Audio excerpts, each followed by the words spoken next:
Hi, I'm Wayne Sedawie, and I've been buying gold and silver now for 57 years.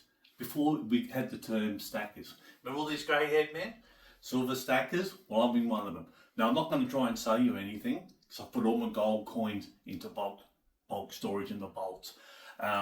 All my no reserve options I've closed. So I'm not trying to sell you anything, and I'm not giving any financial advice. All I'm telling you is my journey and where I think I'm going. So if you want to follow it, follow me through. So I bought my first ounce of gold in 1978. I've still got it. Cost me 350 Aussie dollars, about 230 US dollars. I've still got it. I got the first ounce ever panned. So I've had this gold bug for years.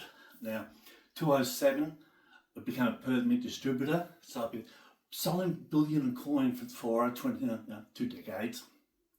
But I've always had a system. So I had a system. If I sold one coin, I buy 3. You've got to have a system when you do a stacker. Then I got to say everyone that I wanted 20. That's what started this year. And then I changed the 1 to 100 because I don't want to sell anything anymore. So I've stopped on no reserve auctions. I just don't want to sell. So why am I putting it away?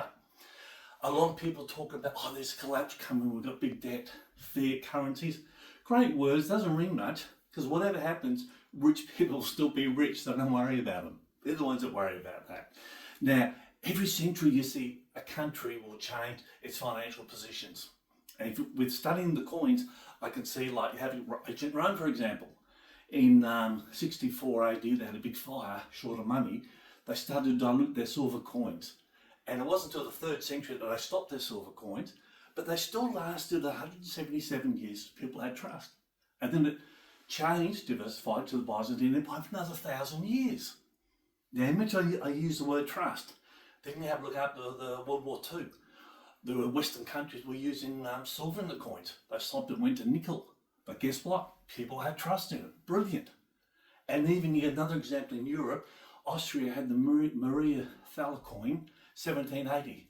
They made 389 million of these coins. Why? People had trust. So all this missing amongst a little bit of trust.